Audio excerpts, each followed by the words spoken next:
Good afternoon, everybody. Today we are going to learn about the poem Life and its workshop. In yesterday's lecture, we learnt about the theme, central idea of this poem. But now we are going to learn the figure of speech used in this poem. There are three major figures of speech in this poem. One is personification, second is euphemism, and third is metaphor, and fourth is interrogation. Okay. I have already tell you about the figure of speech in my lecture, but still I am going to give you some information in a short way. Okay. Personification is a figure of speech in which, in this figure of speech, inanimate objects or ideas, a poet imagines that these inanimate objects or ideas speaks like the human beings. So this figure of speech is called as the personification. Then metaphor is the figure of speech. In this figure of speech, there is the indirect comparison between the two objects. Life is, blood is life. Okay, this is the metaphor. Then in the euphemism, in this figure of speech, poet conveys the mild ideas in a soft manner. And third is interrogation. In this figure of speech, poet asks some questions to us, but not for getting the answer, but for poetic effect. So take a quick view in our figure of speech chapter. So open your textbook, be fast. First figure of speech, personification. Listen carefully. What do they at times steps in this line, stanza number 4, first line. In this first line, fourth stanza, first line, there is the personification figure of speech. What poet imagines that? Poet imagines that death at times steps in. Just as the human beings step in or come in the same way, death is walking. This is the figure of speech called as the personification. And again, the next figure of speech is life's sunny hours fleet by. This is also the personification. And also interrogation. The examples of the interrogations are what do death at times steps in and calls our best away. This is the example of interrogation. Again, what do sorrow seems to win over hope a heavy sway. This is again the example of the interrogation. So now open your textbook and page number 4, English workshop. First, pick out from the poem the two lines each that reflect an optimistic in the bracket दिलेले positive attitude and pessimistic attitude. Now listen, optimistic means positive views. We have to be positive, and pessimistic means negative attitude towards our life. So there are the examples. First I am going to tell you the examples of the optimism means positive views. Listen, yet hope again. Line number, yet hope again. See the line, yet hope again. In this line, in this poem, there is the line yet hope again over a hope heavy sway. Yet hope again, elastic spring. Second last stanza. This is the first line. Yet hope again, elastic springs. Now I am going to tell you only one line, and you have to write down this first line in your textbook or notebook. The optimism views. First, yet hope again. Dash dash dash. You have to write down the full lines in your textbook. Second, still beyond are. This is the second example of the optimism. Now I am going to tell you the examples of the pessimism. Pessimism means negative attitude. Write down the lines. What do sorrow dash dash. What do death dash dash dash. You have to find out these lines from your textbook and write down in your notebook. Again, give other ly adverbs of similar meaning for the following. Use a thesaurus if needed. You have to write down ly to the following words rapidly. No, it is not. You listen. Ly is an adverb. Okay, ly is an adverb, and in the following words there is the ly is added to some words. Now you have to find out the similar meaning of the words from the poem. I am going to tell you the answer. You have to write down in your notebook. Rapidly, swiftly. Merrily, cheerfully. Gratefully, thankfully, cheerily, happily, manfully, bravely, fearlessly, courageously, gloriously, wonderfully, victoriously, triumphantly. Okay, now third. Pick out 3 examples of interrogations or rhetorical questions from the poem. Explain in your own words the point that each one makes. Now I am tell you the examples of the interrogation and I tell you the full explanation of the poem. So you have to write down in your own way. Okay, you have to write down this question on yourself. I have already tell you the figure of speech interrogation. बघा विद्यार्थ्यांनो, मी तुम्हाला interrogation म्हणजे काय हा figure of speech समजावून सांगितलेला आहे. यामध्ये कवी काय करत असतो, प्रश्न विचारला जात असतो, म्हणजे ज्या कवितेच्या लाईनच्या शेवटी प्रश्नचिन्ह आहे तो फिगर ऑफ स्पीच कुठला आहे, इंट्रोगेशन आहे. मग हा प्रश्न तुम्हाला तुमचा स्वतः सॉल्व करायचा आहे. कवितेमध्ये एक्झाम्पल्स आहेत इंट्रोगेशनचे, ते तुम्हाला लिहायचे आणि ज्यावेळेस मी पोएमचं एक्सप्लेनेशन केलेलं होतं ते अर्थ किंवा मिनिंग तुम्हाला या ठिकाणी लिहायचा आहे. हा प्रश्न तुमच्या होमवर्कसाठी आहे. प्रश्न नंबर 3 बी बघूया आपण. Explain the metaphor in the following lines. आता मेटाफर हा एक फिगर ऑफ स्पीच आहे. मी सुरुवातीला सांगितलं की यामध्ये इनडायरेक्ट कंपॅरिझन केलेली असते 2 ऑब्जेक्टमध्ये. आता या ठिकाणी आपल्याला एक्झाम्पल्स दिलेले आहेत. मी तुम्हाला ते समजावून सांगते, त्याची उत्तरं पण सांगते, ते तुम्ही राईट डाऊन करून घ्या.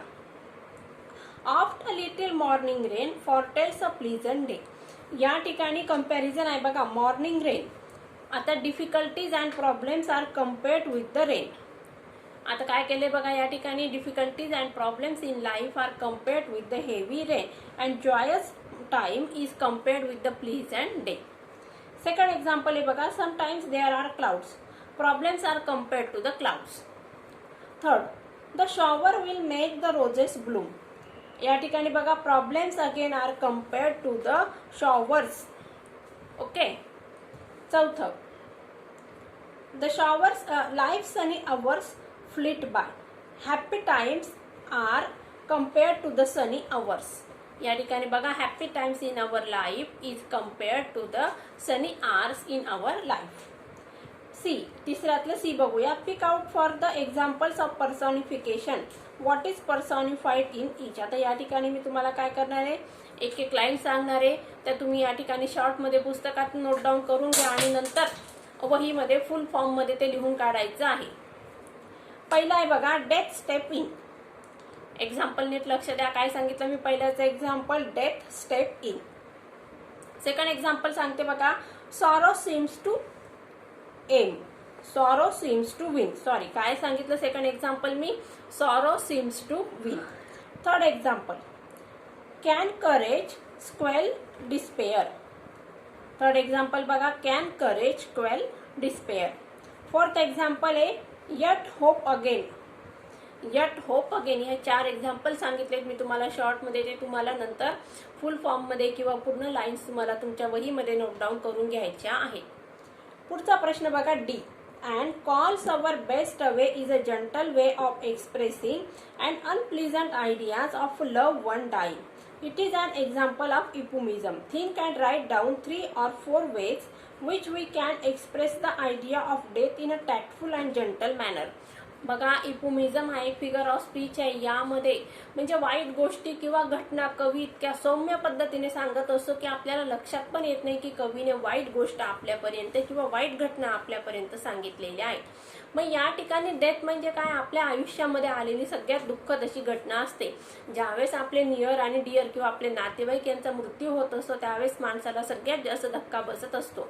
आता या मृत्यूचं वर्णन कवीने अतिशय छोट्या किंवा सौम्य शब्दामध्ये आपल्यापर्यंत मेसेज देण्याचा प्रयत्न केलेला आहे. आता मी एक्झाम्पल सांगते बघा, she has gone to meet maker. काय बघा, she has gone to meet maker. आता मेकर मीन्स काय, गॉड. ती कोणाकडे गेली भेटायला, देवाला भेटायला गेली. सेकंड एक्झाम्पल आहे बघा, she has become beloved of god. ती देवाला प्रिय झाली म्हणजे तिचा मृत्यू झालेला आहे.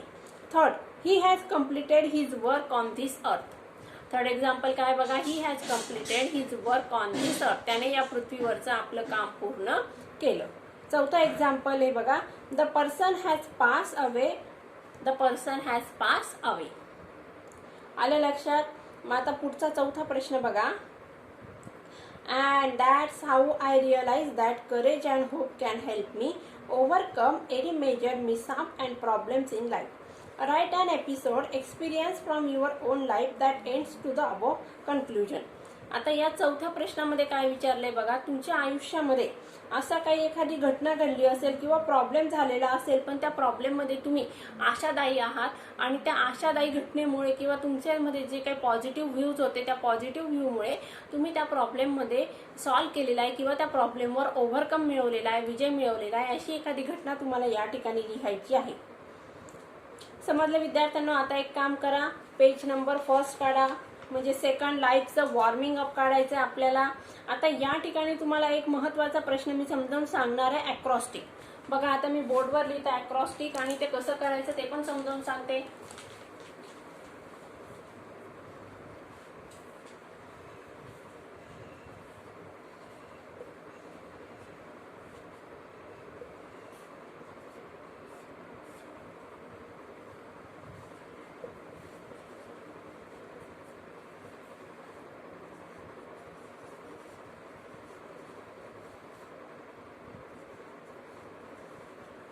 बघा आता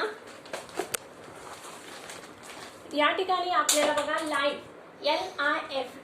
आता या ठिकाणी या पूर्ण स्पेलिंग काय केलंय आपण एकाच लाईन मध्ये लिहिलेलं आहे, परंतु या ठिकाणी मी काय केलेलं आहे बघा, एका लाईनवर फक्त L लिहिला, दुसऱ्या लाईनवर I लिहिला, तिसऱ्या लाईनवर F लिहिला आणि चौथ्या लाईनवर E लिहिलेला आहे.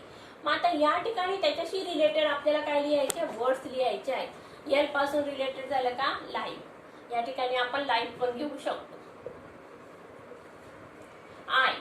I पासून झालं इन, मग या ठिकाणी मी घेते I, life I, F.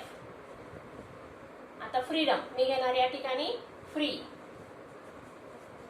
Okay. E पासून enjoy, life I free enjoy. Okay, हे काय झालं, ॲक्रॉस्टिक झालेलं आहे, याला काय म्हणायचं, ॲक्रॉस्टिक. बघा विद्यार्थ्यांनो, तुम्ही आता याचे अजून जर एक्झाम्पल्स तुम्हाला सोडवायचे असतील, तुम्ही तुमचं स्वतःचं नाव किंवा तुमच्या मित्राचे किंवा मैत्रिणीचे नाव असे एका लाईन्सवर लिहून त्या ठिकाणापासून तुम्ही शब्द बनवू शकतात. अशाप्रमाणे तुम्हाला हे लिहून बघायचं आहे, कारण तुम्हाला जो पहिला प्रश्न आहे तुमच्या प्रश्नपत्रिकेमध्ये विचारलेला असतो, त्यामध्ये ॲक्रॉस्टिकचा प्रश्न तुम्हाला 2 मार्काला विचारला जाऊ शकतो. त्यामुळे तुम्ही याची प्रॅक्टिस व्यवस्थित करायची आहे.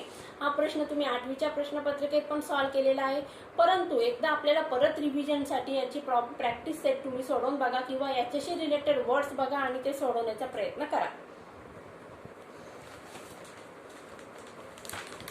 आता बघूया पुढे काय दिलेलं आहे त्यांनी. प्रश्न नंबर 3 आहे बघा, listen carefully and write the hard word in the appropriate column. 3 मध्ये काय दिलंय बघा आपल्याला, पॉझिटिव्ह फिलिंग्स आणि निगेटिव्ह फिलिंग्स हे 2 कॉलम दिलेले आहेत. आता पॉझिटिव्ह म्हणजे काय, आशादायी, निगेटिव्ह म्हणजे काय, नकारार्थी. मग आता या ठिकाणी मी एकदम तुम्हाला समजावून सांगणार आहे, बाकीचे तुम्ही तुमच्या स्व इच्छावर सॉल्व्ह करण्याचा प्रयत्न करायचा. अतिशय सोपा आहे. बघूया. होपफुल काय, positive. Lonely negative. Happy positive. Jealous negative. Surprise positive. Shy negative. Loving positive. Proud negative. Cheerful positive. अँशियस negative. Nervous negative. Excited positive. Embarrass negative. Scared negative. Silly negative. Comfortable positive. Peaceful positive. Depress negative. Enthusiastic positive. Motivated positive. Inspired positive. threatened negative, crush negative, angry negative. In this way I have divided all these words in the positive feelings and negative feelings. विद्यार्थ्यांना आपण पहिली जी poem आहे life, या पोयमची मी तुम्हाला summary, म्हणजे पहिल्या लेक्चरमध्ये आपण पोयमचं पूर्णतः मी तुम्हाला समरी, थीम, सेंट्रल आयडिया, त्यातलं figure of speech, rhyming scheme सगळं समजावून सांगितलेलं आहे. आणि आजच्या लेक्चरमध्ये आपण वॉर्मिंग अप आणि वर्कशॉप सोडवून घेण्याचा प्रयत्न केलेला आहे. तर तुम्ही सगळ्यांनी काय करायचं आहे, तुमच्या वहीमध्ये प्रॉपरली लिहून काढायचं आहे. आता येणाऱ्या पुढच्या लेक्चरमध्ये आपल्याला lesson number 2 1.2 synopsis the Swiss family Robinson या लेसनची मी तुम्हाला थोडक्यात समरी समजावून सांगणार आणि त्यानंतर आपल्याला लेसन सुरू करायचं आहे. तोपर्यंत सगळ्यांनी या लेसन रीड करून ठेवायचं आहे. तोपर्यंत सगळ्यांनी काळजी घ्या. Stay home and safe home.